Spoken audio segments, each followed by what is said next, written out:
तो कल का बिग बॉस का आने वाला एपिसोड काफी ज्यादा मजेदार आएगा। दरअसल आपको बता दें, बिग बॉस के नए टाइम ऑफ गॉड बन जाएंगे अविनाश। जी हाँ, अविनाश घर के नए टाइम ऑफ गॉड होंगे।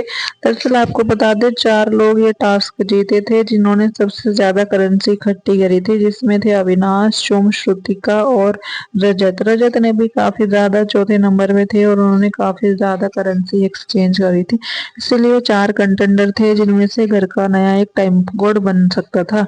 तो उसके बाद जैसे ही 4 कंटेंडर बने तो बिग बॉस ने उनको एक दूसरा टास्क दिया, जिस जो टास्क जीतकर अविनाश बन गए घर के नए टाइम ऑफ गॉड।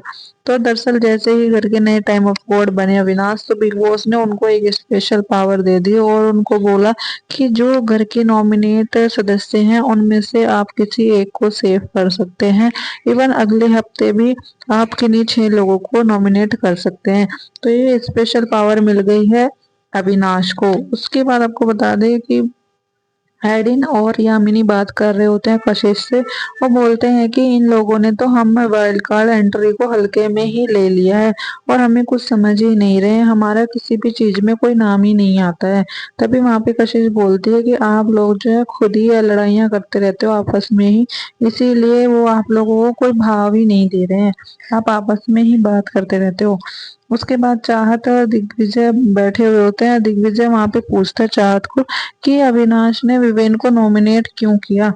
तभी चाहत बोलती है, अरे ये अविनाश जो है पागल है, ये लाइमलाइट में आने के लिए कुछ भी कर सकता है, मैं इसको पहले से ही जानती हूँ और इसका गेम काफी ज्यादा क्लियर है, ये सिर्फ अपनी चर्चा में बने रहना चाहता है।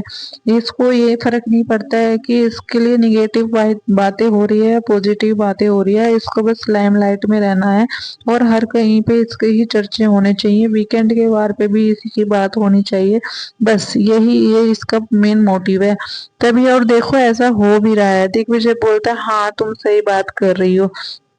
उसके बाद ईशा अविनाश से बात कर रहे होते हैं। ईशा अविनाश बैठे होते हैं विवेन के साथ में और वो बोलते हैं कि हमें माफ कर दो, हमने जानबूझ के ऐसे नहीं किया है और तुम्हें जो नॉमिनेट किया। उसके बाद वहां पे विवेन बोलता है, देखो अब जो नॉमिनेट हो गया सो हो गया और नॉमिनेशन से मुझे कोई प्रॉब्लम नहीं है, मैं हर हफ्ते नॉमिनेट होता हूँ और हफ्ते सेव भी हो जाता हूँ, लेकिन तुमने जो रीजन दिया वो बिल्कुल भी मुझे वैलिड नहीं लगा और काफी ज्यादा पेनफुल था तुम्हारा रीजन, इसलिए अब आगे से अगर मुझे भी इस टाइप की कुछ पावर मिलती है तो मैं भी तुम लोगों को सीधा सीधा नॉमिनेट करूंगा, जो भी पावर मिलेगी। उसके बाद वहां पे ईशा विनाश को बोलते हैं, तुम्हारे चक्कर में मुझे भी ये सब झेलना पड़ रहा है क्योंकि तुमने ऐसे पंगा ले लिया विवेन से।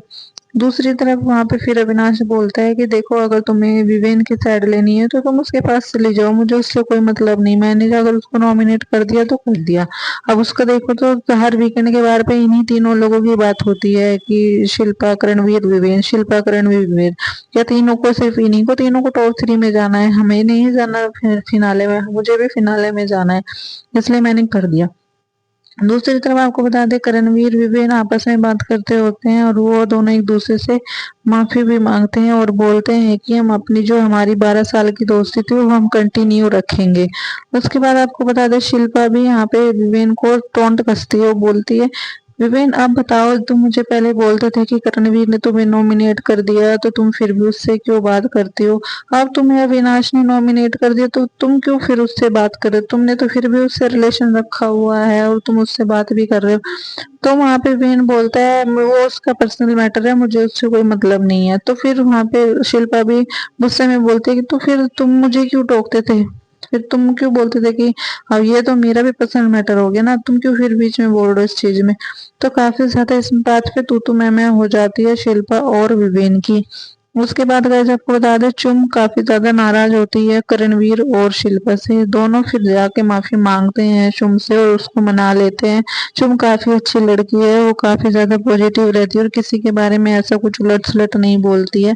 तो वहां पे फिर दिग्विजय और चाहत भी काफी ज्यादा खुश हो जाते हैं और बोलते हैं कि ये चलो अच्छा है, करणवीर और शिल्पा ने माफी मांग ली और चुम को मना लिया और उनकी दोस्ती फिर से हो गई। तो गाइस आपको कैसा लगा टाइम ऑफ गॉड, जैसे कि अविनाश बन गया है, तो आप लोगों को कैसा लगा कितने लोग इस चीज के रिलेटेड खुश हैं कि अविनाश टाइम ऑफ गॉड बन गया और कितने लोग खुश नहीं है टाइम अविनाश के टाइम ऑफ गॉड बनने पर?